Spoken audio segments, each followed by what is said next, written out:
नमस्कार, सत्यहिंदी.com में आपका स्वागत है। एक नजर अब तक की सुर्खियों पर।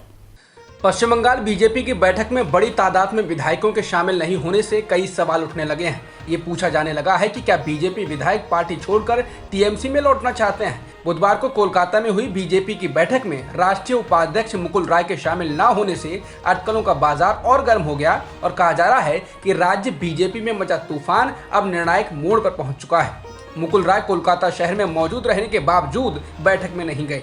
इसके उलट वे अपने घर पर समानांतर अनौपचारिक बैठक में रहे, जिसमें कई स्थानीय नेताओं ने शिरकत की। मुकुल राय के अलावा एक और ताकतवर विधायक हैं राजीव बनर्जी, वे भी बीजेपी से नाराज हैं। टीएमसी का कहना है कि बीजेपी के 35 विधायकों ने पार्टी छोड़कर टीएमसी लौटने का पक्का इरादा कर लिया है और वे टीएमसी के नेताओं से लगातार संपर्क में हैं, लेकिन उन्हें सही मौके का इंतजार है। यूपी विधानसभा चुनाव से पहले कांग्रेस नेता और पूर्व केंद्रीय मंत्री जितिन प्रसाद आज बीजेपी में शामिल हो गए। केंद्रीय मंत्री पीयूष गोयल ने आज उनको बीजेपी में शामिल कराया। पार्टी में शामिल होने से पहले जितिन प्रसाद गृह मंत्री अमित शाह के घर भी पहुंचे। बता दें 2014, 2017, 2019 में लगातार वो कांग्रेस के टिकट से अपनी सीट नहीं बचा पाए। इसके अलावा जब उनको कांग्रेस ने पश्चिम बंगाल में प्रभारी बनाकर भेजा, वहां भी कांग्रेस की हालत बेहद खराब रही। हालांकि हो सकता है कि बीजेपी द्वारा उनको लेने के पीछे ब्राह्मण चेहरा दिखाई दे रहा हो। कहा जा रहा है कि योगी सरकार से नाराज ब्राह्मणों को साधने के लिए जितिन प्रसाद को लाया जा रहा है। जितिन के 2019 में भी बीजेपी में शामिल होने की खबरें थीं। बीजेपी में शामिल होने के बाद जितिन प्रसाद ने कहा कि कांग्रेस से 3 पीढ़ियों का साथ रहा। यह महत्वपूर्ण निर्णय बहुत सोच विचार के बाद लिया गया है। उन्होंने कहा कि सवाल ये नहीं है कि मैं किस दल को छोड़कर आया हूँ, सवाल ये है कि किस दल में जा रहा हूँ और क्यों जा रहा हूँ।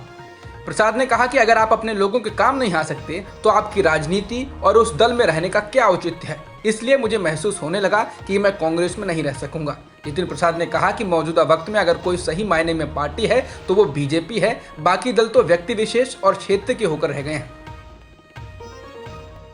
आज भारतीय किसान यूनियन के नेता राकेश टिकैत ने बंगाल के मुख्यमंत्री ममता बनर्जी से मुलाकात की। मुलाकात के बाद राकेश टिकैत ने कहा कि हमें विपक्ष को मजबूत करने की जरूरत है। दिल्ली में चल रहे किसान आंदोलन के लिए हमें बेहतर समन्वय की जरूरत है। टिकैत ने कहा कि ममता बनर्जी ने हमें समर्थन का आश्वासन दिया है। टिकैत ने कहा कि हम ममता दीदी से आग्रह करने आए हैं कि आपने बड़े दुश्मन को हराया है, आप ऐसा मॉडल तैयार करें जिसे सब फॉलो करें। राकेश टिकैत से मुलाकात के बाद ममता बनर्जी ने मोदी सरकार पर निशाना साधा। उन्होंने कहा कि मैंने कृषि आंदोलन किया, भूख हड़ताल की, किसान आंदोलन जब तक चलेगा तब तक इसका समर्थन करेंगे। ममता ने कहा कि मुझे अपील की गई है कि मैं इस बारे में दूसरे राज्यों के मुख्यमंत्रियों से बात करूं। कोरोना के बाद हम इस बारे में बात करेंगे। ममता ने कहा कि हम कोशिश करेंगे कि सभी को इस संबंध में पत्र दिया जाए। उत्तर प्रदेश काडर के पूर्व आईएएस अधिकारी अनूप चंद्र पांडे को निर्वाचन आयुक्त यानी इलेक्शन कमिश्नर नियुक्त किया गया है। अब वो मुख्य चुनाव आयुक्त सुशील चंद्रा और चुनाव आयुक्त राजीव कुमार के साथ तीसरे सदस्य के रूप में जुड़ेंगे। मुख्य निर्वाचन आयुक्त के रूप में सुनील अरोड़ा का कार्यकाल 12 अप्रैल को पूरा हो गया था। इसके बाद से निर्वाचन आयुक्त का एक पद रिक्त था। 1984 बैच के वरिष्ठ आईएएस अधिकारी डॉक्टर अनूप चंद्र पांडे इससे पहले योगी सरकार के मुख्य सचिव पद पर रह चुके हैं। पेट्रोल डीजल की कीमतों में फिर से इजाफा हुआ है। आज पेट्रोल और डीजल की कीमत में 19 पैसे की वृद्धि हुई। इसके साथ ही दिल्ली में पेट्रोल की कीमत 95 रुपये 56 पैसे हो गई और डीजल की कीमत 86 रुपये 47 पैसे हो चुकी है। इसके अलावा मुंबई में पेट्रोल की कीमत 101 रुपये 76 पैसे हो चुकी है और डीजल की कीमत 93 रुपये 85 पैसे हो चुकी है। बता दें 4 मई के बाद 22वीं बार ऐसा हुआ है जब पेट्रोल और डीजल की कीमत बढ़ाई गई है। केंद्र सरकार ने बुधवार को 2021-22 फसल वर्ष के लिए धान का न्यूनतम समर्थन मूल्य यानी एमएसपी 72 रुपये प्रति क्विंटल बढ़ाकर 1940 रुपये प्रति क्विंटल कर दिया है। इसके अलावा अन्य खरीफ फसलों की दरों में भी बढ़ोतरी की गई है। इसी तरह बाजरा के एमएसपी को पिछले वर्ष के 2150 रुपये प्रति क्विंटल से बढ़ाकर 2250 रुपये प्रति क्विंटल कर दिया गया है। इजरायल में बेन्यामिन नेतन्याहू की सरकार गिरने जा रही है। रविवार को संसद में नई सरकार के लिए मतदान होगा, तो वहीं दूसरी ओर जाते जाते नेतन्याहू ने धार्मिक राष्ट्रवादियों को पूर्वी यरूशलेम के पुराने शहर के बीच से मार्च निकालने की अनुमति दे दी है। पहले इस मार्च को निकालने पर रोक लगा दी गई थी, लेकिन इसको अब मंजूरी मिल चुकी है, जिसके कारण फिर से तनाव बढ़ने की आशंका है।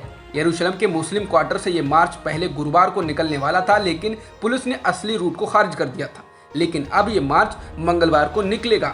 वहीं गजा पर नियंत्रण करने वाले उग्रवादी संगठन हमास ने धमकी दी है कि अगर मार्च निकलता है तो टकराव होगा। हमास ने कहा कि हमें उम्मीद है कि हमने स्पष्ट संदेश दे दिया है।